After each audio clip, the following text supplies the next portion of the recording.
Now, from CBS News Miami, this is Facing South Florida with Jim DeFede. Welcome to Facing South Florida. I'm Jim DeFede. In August, voters will decide who will be the mayor of Miami-Dade County for the next 4 years, and it's no small decision. The county mayor oversees a $12 billion budget, which, to give you some perspective, is larger than the budgets of 13 states. Whether you live in unincorporated Miami-Dade or in one of its cities, the decisions made by the mayor affect all of our lives every day. For the past 4 years, that mayor has been Daniella Levine Cava, a social worker, lawyer, and community activist. She was first elected to the county commission in 2014. She won the mayor's race in 2020 and since then led the county's response to the pandemic, and she received deserved praise for her actions in the days, weeks, and months following the Surfside building collapse. We are happy to have her here with us today. Thank you for coming in, Madam Mayor. Thank you, Jim. All right, so you know, I said nice things, so let's just jump into the harder parts.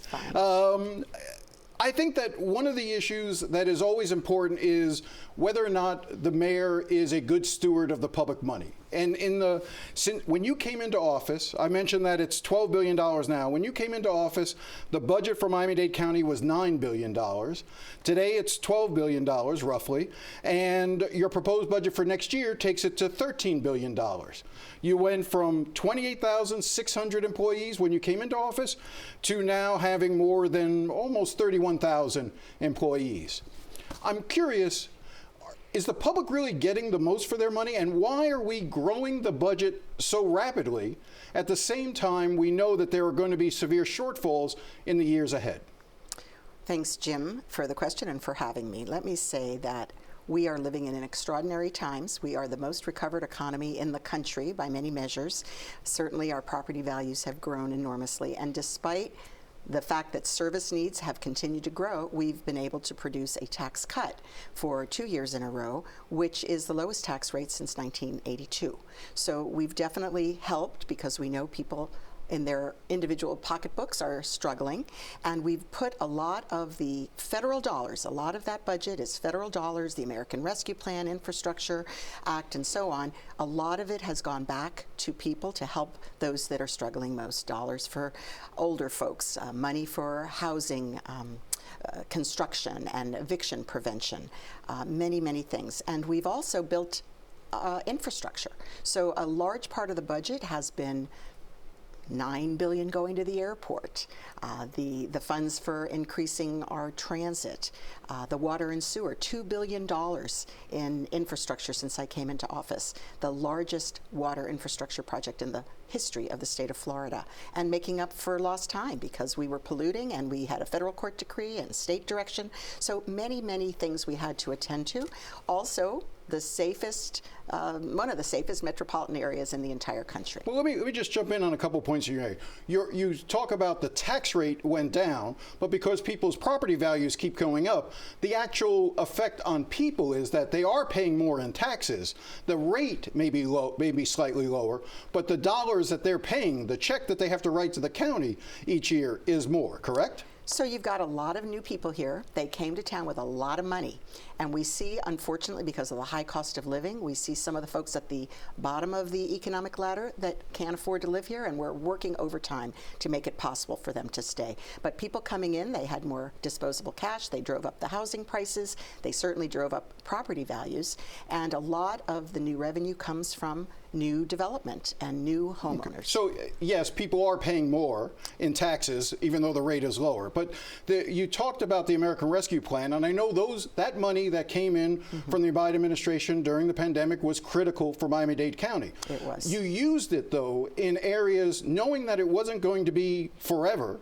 You used it as part of recurring costs, correct? No, sir. You used no American Rescue Plan dollars for recurring? We were able to keep services level even during the slower years, and at this point we gave dollars to one-time funding for infrastructure, one-time funding for some grants to projects and individuals, and always with the understanding it would not be recurring revenue. But one of the ideas that, do you agree with this statement that you are going to have some very challenging years in the next few years budgetarily? That is correct, and that's why this year's budget is a little bit different. That's why we're not able to propose a millage reduction, and that is why we've kept services the same, but we have added no enhancements to our budget. But I guess what I'm trying to figure out is when you came into office, there were 28,627 employees. Today, there are 30,807. And in your proposed budget, you're going to add another 500 positions. Why are you adding positions at a time when you know that your economic forecast is going to be challenging? Right. So we have proprietary departments, the airport, the seaport. Everything they generate, they keep there. It's not supplemented by general fund dollars.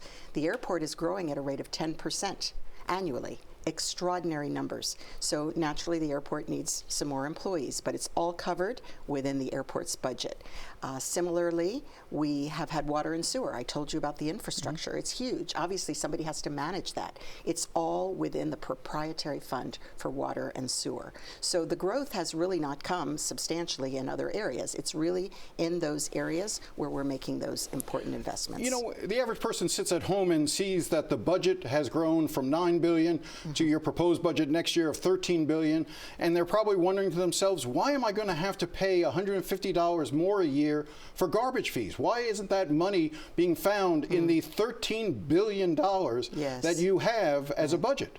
So our solid waste department is also another one of those proprietary funds. I did not propose an increase. The commission decided, looking at the long-term horizon, and I want to emphasize something here, Jim. I am future focused, right? People say, oh, let's cut it 10%. You know, we have to maintain services that people are demanding in this community. We cannot just arbitrarily cut general fund programming that people are expecting. If we did not raise those garbage fees, we'd have to reduce service. So now, I did not propose it. Right, I understand. You didn't propose it. You could have vetoed it. You chose not to veto it. So you support it at the end of the day. At the end of the day, we have to look to the future. And this commission, with an overwhelming number of votes that would not have sustained a veto, said that it's better to spend it starting now, not kick the can down the road. All right, there were a couple of instances, again, going to that issue of stewardship of taxpayer money. The proposal in December to buy two buildings, one in South Dade, one in West Dade. The FPL building in West Dade, on the Flagler site, and the Assurant building down in South Dade. You pushed that on the county commission without going through the typical process that would normally go through in terms of committee hearings. You described this as something that needed to be done right away. It was on the agenda. Doug Hanks at the Miami Herald wrote about how those two buildings, the South Dade building for $160 million you wanted to purchase, even though the appraised value was about $122 million. The FPL building out on West Dade, you were going to purchase for $205 million, even though the appraised value was half that. After the Herald story came out, you pulled back on that request, and then you killed the South Dade building entirely and just came back with the West Dade building at a lower price. Doesn't it seem as if it's a little chaotic in terms of how you're proposing these? So these are major purchases, major capital investments. Both of them would, in the long term, have saved the county money. We're paying rent for a lot of these services in other buildings. Our PIC, which is where a lot of the permitting takes place, the lease was due. We had to relocate, and it is much more efficient, and for the public, much better to co-locate services. So that's why 9250 is so valuable to us, and we're going to be able to consolidate other offices and maybe convert them to revenue generating. So that's the West Flagler. That's the Flagler I'm site. talking about West Flagler, right. But as we move some of the departments and staff to West Flagler, we'll be able to consolidate. And these two buildings came along together. They're both very good deals. We all know assessed value is not the same as market value. Let's just be clear about that. That's true for almost everything. But the bottom line is we didn't know which one was going to have the most momentum and pickup. And once it was decided it was 9250, that's what we went with. Whose idea was the South Dade purchase, the South Dade building purchase, the Assurant purchase? So we have an internal services department. They're always on the lookout for opportunities. That is really a wonderful piece of property. It would have been able to consolidate, again, a lot of services. We would have repurposed our South Dade Government Center, moved South Dade Government Center to that location. South Dade Government Center would have been a revenue producer for us on that property. So there was a lot of... I'm confused, though. Yeah. You're saying that, so you didn't play a role in that? No, I moved it. I approved it. No, forward. but I meant even before that. Correct me if I'm wrong. Yes. My understanding is that you met with the folks from the Assurance Center, and they told you that they were looking to possibly sell the building, and you told them that may be a building we could buy. So, Jim, I don't get involved day to day in all of the real estate transactions. Did that take place? I imagine I have spoken to them. I've run into them various places, and I had my eye on that building ever since the Assurant left there, because I think it's a good property. Do you remember where that meeting took place? No, sir, I do not. So if I told you that it took place at a fundraiser hosted by Alex Heckler, okay. Did that take place there? I certainly had an opportunity to talk to them at an event, but that is not the first time that property had been explored by the county. So that is not something that was brand new based on a conversation I had. And again, I do not initiate real estate deals. Real estate is handled by our internal services department, and they bring it forward to me. But you understand the way this looks. It looks like you're at a political fundraiser for your campaign in which lobbyists and people who do business with the county are giving you campaign donations, writing you checks. And during that, you have a conversation with representatives from Assurant and suggest to them that they should put in a proposal to offer the county the building so that you can buy it. So, Jim, I'm out and about in the community all the time. I'm meeting developers, all places. Lots of people have lots of ideas they send to me. I think there's no implication anywhere that I am personally involved or invested in any of these deals. All right, but it seems odd when the nexus of the deal starts at a political fundraiser. I question whether it started there. That's okay. What I'm saying. The gas tax. I want to talk briefly about the gas tax before we take a quick break. It was a 30-year on the books thing. The county needed to renew it, failed to renew it. As a result, lost $60 million. I think you made that money up with America Rescue Plan money, with COVID money, right? To some extent, yes. And let me just be clear. That was something that was, you say was in the books. It was automatically renewed every year. The fact that there was a 30-year end of the renewal was not known to anybody throughout county government. So why was that? Well, 30 years ago, I don't know what the record-keeping system was. So when we learned about it, it was too late for us to fix it for this year. So if it was nobody's fault, why did you suspend the budget director for 2 weeks? Well, I think the budget director should have been on top of all of these things, but I'm telling you that in that office and throughout the county, there was no knowledge of this. Okay, let's take a quick break and then we'll come back and talk about housing and some other issues as well. So we'll be right back with Mayor Daniella Levine Cava.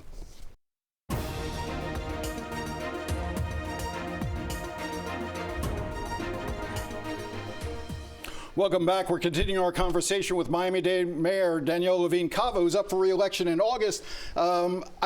We just talked about the gas tax, and you suspended the budget director. There was also another suspension that you did for the transportation director, because he announced that there was a free Christmas or free winter fare program, which your folks had designed. Why was he suspended? So, Jim, having a free fare period when you're launching a new service is something that is done many places and is often a really good idea. In this case, I did not know about this particular plan. And it was important that it be vetted by my office and that we work together on a rollout plan and communications to the public. And unfortunately, the first thing I knew about it was through a reporter. So obviously, it needs to be better planned and better communicated. Maybe you didn't know, but I mean, I've talked to a lot of commissioners. There is not one that believes that your office and your staff wasn't aware of it, that you scapegoated Euless, the transportation director. Well, I'm sorry that they feel that way, but the truth of the matter is I had no idea. And I learned about it during jury duty. It goes to the issue of, we saw it with the airport when you talked about the problems at the airport. You talked about blaming the previous administrations for not doing more to stay on top of the problems there. The budget director gets 2 weeks suspended because of the gas tax issue. The transportation director gets whacked for 2 weeks because you claim that he didn't properly brief your staff. One of the complaints about you is that you never take responsibility. You don't take responsibility for problems in your office. Jim, I'm sorry to hear you say that. I am First of all, I work 24/7. Everybody knows that. And I work extremely hard to address every problem that comes to my attention. And certainly things have not always gone the way I wished. I was sorry that it took us a while to get on top of the airport matter. As soon as I was aware of it, we got on top of it. Could I have known earlier? Perhaps. Could I have taken more decisive action? Perhaps.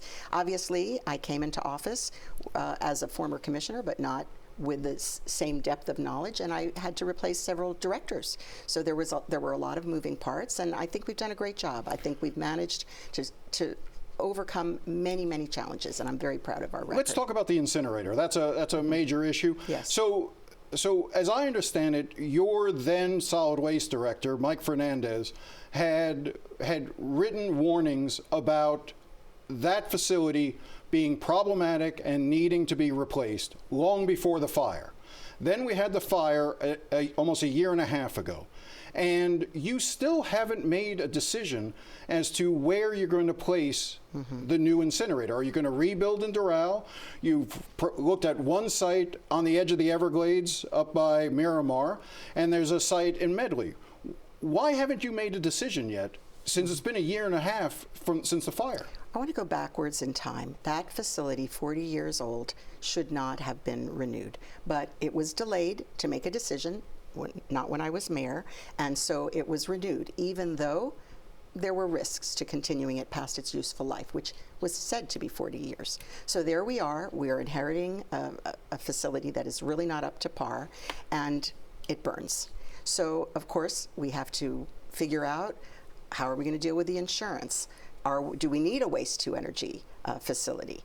Many, many things that went into it. Initially, we were very concerned, and it didn't take the former director to tell us. We understood that there's a development moratorium if you don't have the requisite amount of space in landfill. We knew that very, very well. Fortunately, we were able to come up with some contract renewals and expansions that allowed us to truck more garbage, which is kind of trucking it down the road, but that was something that gave us a little more space to be able to make a more careful decision. You have to go through environmental reviews. We had a study that was done, it was requisitioned right away. They came up with dozens of sites, and then we asked them to identify the top 3. They identified the top 3, and we said, we're going to bring it to the public, we're going to continue to evaluate it. Along the way, others have even proposed additional sites. So we are following a reasonable timeline that is not causing any risks to our future development, so we can do this right. So the complaint is that you're refusing to make a hard decision before the election because you don't want to alienate voters in Doral or Medley or environmentalists who may support you, that rather than make a decision for replacement on a facility that burned to the ground a year and a half ago, you keep kicking the can down the road. So we have 3 sites so far that are in the mix. All of them have been cleared environmentally. Doral has to make certain concessions that were directed by the commission, or basically the commission said it's going back to Doral.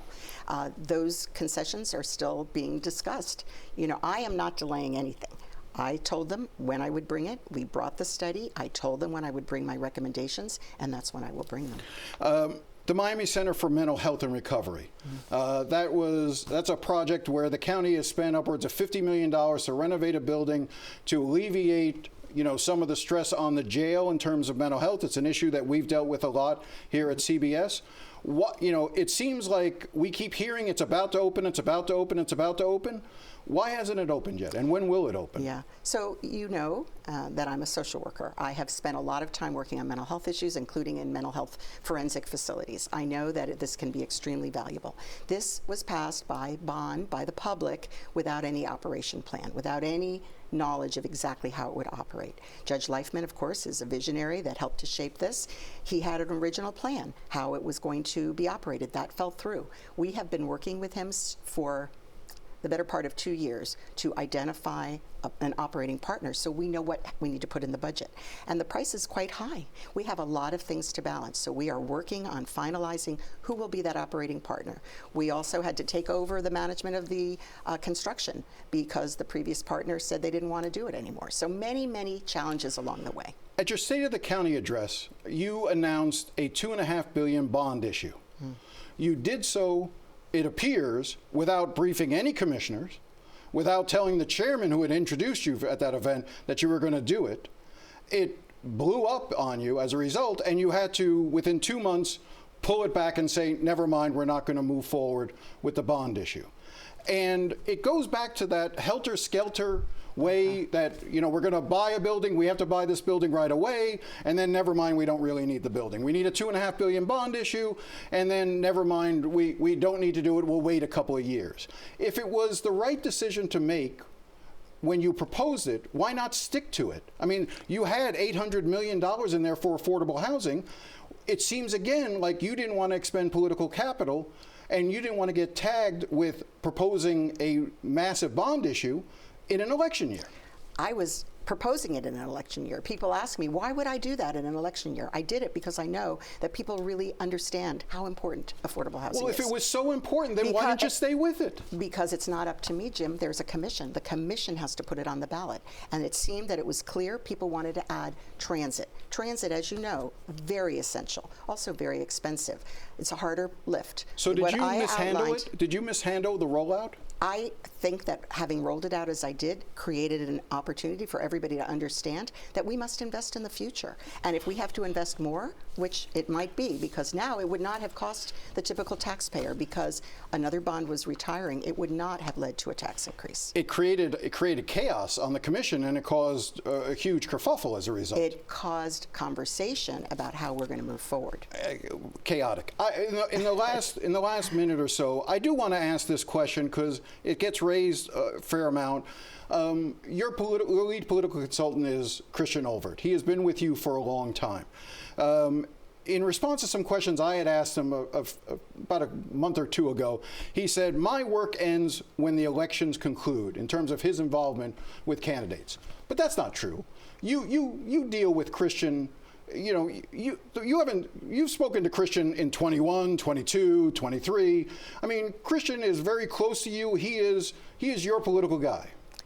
Christian's certainly very knowledgeable. I certainly am very happy that he provides me with insights sometimes on politics, and that is basically the nature in between elections. He has a lot of knowledge, and I do benefit from that. Should you know who his private sector clients, so that when you know the knowledge that he's providing you, how do you know that the information he's providing you isn't in some way clouded by his private clients who have business with the county? So my understanding is that he separates and does not lobby on behalf of matters that are coming before the commission. Well, he doesn't lobby, but he could be a consultant for those companies. I have to tell you this. I am very thorough in what I do. I have an extremely competent staff. They review all of the items that come to the commission as well as initiatives that I bring. And I feel very confident and competent in what we're doing. And I think we've made tremendous progress. And there's a reason that 75% of the mayors in this county have supported me, and close to 100 elected officials, because they see that I'm getting the work done, that I'm taking care of business, and that I'm doing it in a manner that takes care of the challenges we have now, but also plans for the future. I'll give you the last word, and hopefully after you're reelected, you'll come back and we can continue these conversations, because I think they're important conversations. Absolutely. They may not be comfortable, but they're important. Jim, thank you. All right, thank you very much. All right, we'll be right back after the break. If you have any thoughts or comments, feel free to contact me at jdefede@cbs.com. I do enjoy hearing from you. Now, a quick programming note. With the start of the Dolphin preseason approaching, we will move to our new time, which is 8:30 Sunday mornings. Thanks again for watching, and enjoy the rest of your day.